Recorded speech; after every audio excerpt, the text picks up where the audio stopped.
Alright, so here we are today. I'm opening up this video. We had to cut our hunt a little bit short today. We had a storm move in and push us out of the deer stand, and we were once again out there working hard to get Ingrid her first buck and hopefully get it on film for y'all to watch. But we've been having a pretty good bit of action lately, and I was going to introduce my wife Ingrid to y'all, and she's going to be joining us a lot more on the videos. Hopefully we'll be having a good video of her here soon. And you want to tell them a little bit about the action you've been seeing from the stand lately? Well, we've been running into some 8-pointers, and we've seen a lot of spikes, and we also, the other day, I was really wanting to shoot this buck that was 7 points. When we first saw him, he looked huge. His spread was awesome, and just his front view, and tons of mass when he turned around. And then when he got closer, we got to really looking at him, and I decided to just let him walk. So we've seen a lot of good action, just nothing that I wanted to shoot yet, and hopefully I can get me one this hunt season. Yeah, I think we got a good chance of it. We got some good deer on trail camera, and it's probably a good idea that we wait a little while because the cooler weather hasn't hit yet, and when it hits, those deer are going to get up on their feet and they'll start cruising real hard. We're right at the beginning of the rut, so hopefully we'll see some good pickup in the action out there, and hopefully start seeing some of those bigger deer that we have been had on trail camera and had seen in the early season. But right now we're going to open up for a video for Anthony Mever, one of our pro staffers. He took a nice doe last weekend with his muzzleloader, and also he has a great catch-up video for a visitor that came and killed a pretty nice 7-pointer. Actually, it was an old 7-pointer, really long tines and stuff, but that video will be included in. Also, we have a catch-up video for me for a buck I killed opening weekend of rifle season, and it just happened to be that I ended up shooting the deer and didn't have a camera running. It happens. It's a mistake on my part, but nonetheless, we do have the recovery footage of that deer. And also, we have a great story involving one of our locals, Danny Gore. He killed 2 tremendous bucks in the same morning with a bow, and one of those bucks is going to be a potential county record. So make sure to stick with us at the end of this video to see that story, because I'll tell you what, it's a story to see. So here we're going to go. We're going to cut right to Anthony Mever and his doe hunt. Well, good morning and welcome back to Combat in the Wild. I am getting ready to go on a muzzleloading hunt. I've got my Savage 10mm2 here. All the other boys have been out chasing deer around with a bow, and I've attempted a few times but haven't been successful. Going to do a little doe management here on the property. We've been seeing the deer that we have been seeing. It's been hot and dry, but the deer we have been seeing, been a lot of does. Seen a few decent bucks, but they were all been pretty small. So we're going to go ahead and start the doe management process. A lot of does need to go, thin out the herd.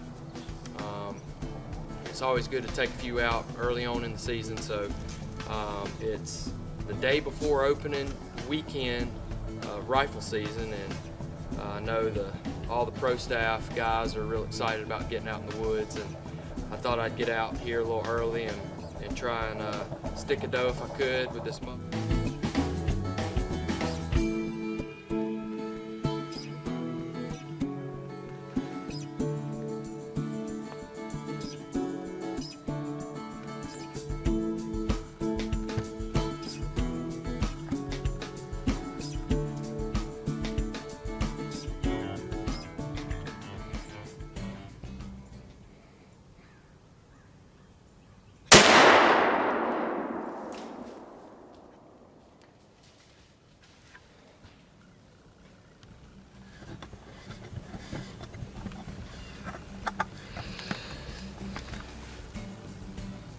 Well, I really wasn't planning on shooting a doe, but I saw 7 this morning. Haven't seen a buck, so figured needed to do a little doe management. Let's get the time and the date here. It is Friday, October 15th, 2010. Hunting's been kind of tough. This is the first really cool morning. My truck outdoor temp gauge said 39, but it's been hot and dry. Deer haven't been moving, and So that's what I did. I put a pretty good shot on the doe. I think she just went probably 40, 50 yards. It's,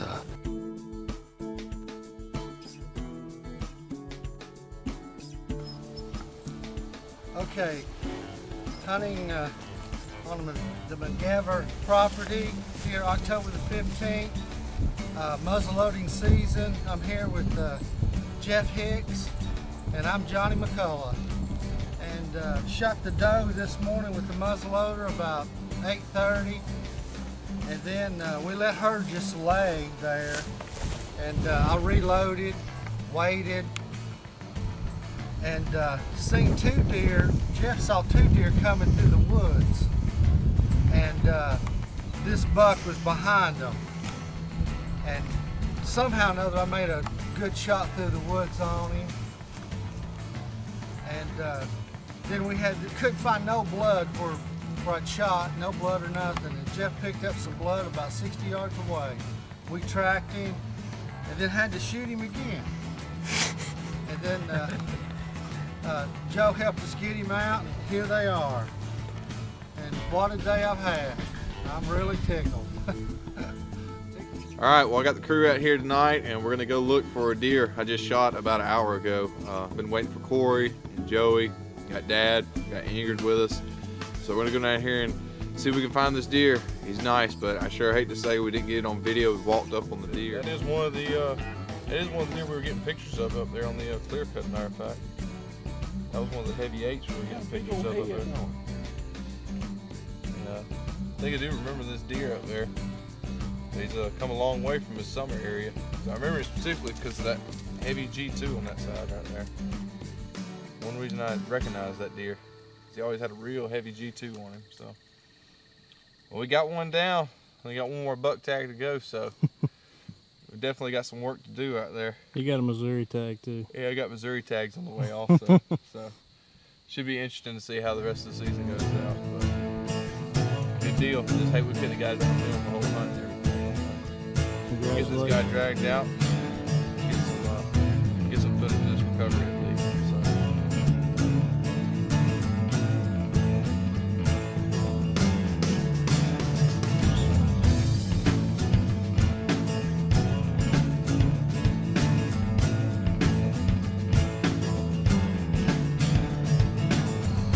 All right, well, here I'm today with Danny Gore, and he's got a really, just a great story that he's going to tell us today about two deer that he had taken last week. And it's a story that's it's been like a tidal wave through town. A lot of it comes from the fact that Danny probably has the #1 bow kill for our county right now, and it's still just pending drying period and everything, and we'll see when that comes out to the end. But I'm going to let Danny tell you the story about these two tremendous bucks that he had killed last week, and just let him go through the whole story of how he took down both of these Georgia giants with his bow. So you can take it away, Danny. All right, thanks. Well, it was October the 8th. It was wasn't that cold morning. It was a still morning, wasn't much wind. I was hunting on a piece of property that my brother-in-law has a lease on, and I had been in there once before, found some scrapes and rubs and like a little acorn flat where some white oaks were dropping, and he had agreed to let me hunt that area. And I got in that morning probably about an hour before daylight, and as soon as I got up in my stand, I heard horns clicking together, and they didn't sound like they were but about maybe 100 yards off. And I knew right then that it was two bucks fighting. It didn't sound like spar, and it lasted about 30 minutes. And so I was pumped up from that point on. Right as it was breaking day, a deer walked directly up under me. I couldn't tell exactly what it was. And at about 7:35, I saw a doe and a 4-pointer walk out directly behind me. I turned around, and about the time I turned around, first deer I shot, the 8-pointer, stepped out and gave me about a 32-yard shot, 32 steps. And I shot him. As soon as I shot him, hadn't been in the stand that long, got down, went to get my arrow, picked my arrow up. It was covered with blood. It was good blood. I picked the arrow up. I was turning around actually to walk back to my truck, going to give the deer about an hour and a half to expire. And was putting the arrow back into my quiver, and something caught my attention ahead of me, and about 150 yards in front of me I watched 4 does come out of the clear cut onto the pine hardwood mixed ridge I was sitting on. And then I saw something else behind them, and I noticed it was a really good buck, and probably the biggest buck I've ever seen in the wild in my lifetime. So I just settled in behind the tree that I was standing by. I got another arrow out of my quiver, knocked it. The deer went past where I was, got on the edge of the ridge, and they took a right turn and sort of headed right to me. So I readied myself behind the tree. A few minutes later, he was 28 yards in front of me. I whistled, he stopped. I shot him. I hit him a little far back. I had no idea really how big the deer was until I got back. I went and got a friend of mine to help me track the 2 deer. And when we found a deer, I realized that it was maybe the best deer I will ever kill in my life. And he was, we green scored him around 144. He is a tremendous buck. First pictures I saw of him, I mean, we were blown away. I mean, I think everybody when they saw the picture. And I mean, I think a lot of it's to say it's just the story itself. I mean, how many people get to go out there and shoot 2 trophy class animals with a bow in the same morning, and on top of that early in the season too. I mean, it's a story that'll probably live on for a couple of years, I know. Yeah, it will in my house for sure. and I'm a new bow hunter, so it was. And I know with record pending, I mean, I think right now the record's sitting at, I think, like 134. And we'll see after 60-day drawing period when you'll have an official score done. And we'll definitely keep an update about that potential change in the record standings, because right now one of our buddies, John Funderburk, holds the record. But I think after he even saw the pictures, he kind of realized, well, I think I'm not number 1 anymore. So I sure appreciate it, Danny. All right, Thanks for telling us that story, and I hope everybody enjoys the story just as we have here at Combat in the Wild. That's good. That was pretty good. You went through that pretty easy. Usually have people that hang up pretty bad.